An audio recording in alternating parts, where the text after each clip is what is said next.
मोदी सरकार विरोधात विरोधकांनी आणलेला अविश्वास प्रस्ताव लोकसभेचे अध्यक्ष ओम बिर्ला यांनी स्वीकारलाय। सभापतींनी या अविश्वास ठरावावर चर्चेला परवानगी दिली असून पुढच्या आठवड्यात यावर चर्चा होणार असल्याचंही सभापतींनी स्पष्ट केले।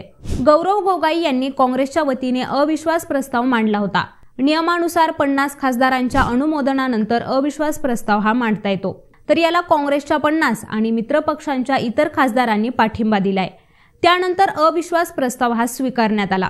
लोकसभेत सध्या सत्ताधारी एनडीएची ताकद बघितल्यास मोदी सरकारकडे संपूर्ण बहुमत आहे। यात भाजपच्या 301 खासदारांचा, शिवसेनेच्या 13, राष्ट्रीय लोकजनशक्ती पक्षाच्या 5, अपना दलच्या 2 आणि इतर पक्षांच्या 10 अशा एकूण 331 खासदारांचा मोदी सरकारला पाठिंबा आहे।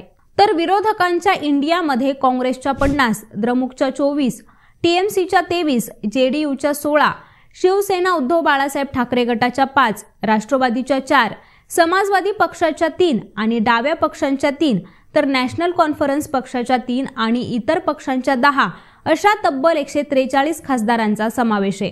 या आकडेवारीनुसार विरोधकांच्या अविश्वास प्रस्तावावर मोदी सरकार पडणार नाही हे तर निश्चित होते। मात्र त्यानंतरही मग विरोधकांनी अविश्वास प्रस्तावाचा अट्टहास का केला असा सवाल विचारला जातोय। तर नियमानुसार अविश्वास प्रस्तावावरील चर्चेला सत्ताधारी पक्षाकडून पंतप्रधानांना उत्तर द्यावं लागतं। काँग्रेसने अविश्वास प्रस्ताव आणतानाच सांगितले की त्यांनी हा अविश्वास प्रस्ताव केवळ पंतप्रधान नरेंद्र मोदी यांनी मणिपूरच्या मुद्द्यावर सभागृहात येऊन बोलण्यासाठी आणि निवेदन देण्यासाठी मांडलाय। आधी मणिपूर मुद्द्यावर सत्ताधारी पक्ष सभागृहात चर्चेसाठी तयार होत नव्हता असा दावाही विरोधकांकडून करण्यात येतोय। त्यानंतर पंतप्रधान मोदी यांनी मणिपूरच्या मुद्द्यावरून सभागृहात निवेदन करावं, बोलावं असा विरोधकांचा आग्रह आहे। तर मणिपूर मुद्द्यावर गृहमंत्री उत्तर देतील असं सत्ताधारी गटाकडून सांगण्यात येते। तर यामुळेच विरोधकांनी अविश्वास प्रस्ताव आणल्याचं म्हटलं जाते। तर लोकसभेतील काँग्रेस नेते अधीर रंजन चौधरी म्हणतायत की सरकार हे आमचं ऐकत नाहीये, मग अशा परिस्थितीत अविश्वास प्रस्तावाशिवाय दुसरा पर्याय नाहीये। दुसरीकडे विरोधकांच्या अविश्वास प्रस्तावावर केंद्रीय मंत्री प्रल्हाद जोशी यांनी यापूर्वीही धडा शिकवलाय आणि यावेळीही धडा शिकवणार असल्याचंही त्यांनी म्हटलंय। तर पंतप्रधान मोदींवर जनतेचा विश्वास असल्याचंही चौधरी यांनी स्पष्ट केलंय।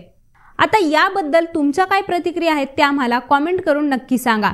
तसंच यांसारख्या राजकीय विश्लेषणांबद्दल जाणून घेण्यासाठी लेट्स अप मराठीला सगळ्याच सोशल मीडिया प्लॅटफॉर्मवरती फॉलो करायला विसरू नका।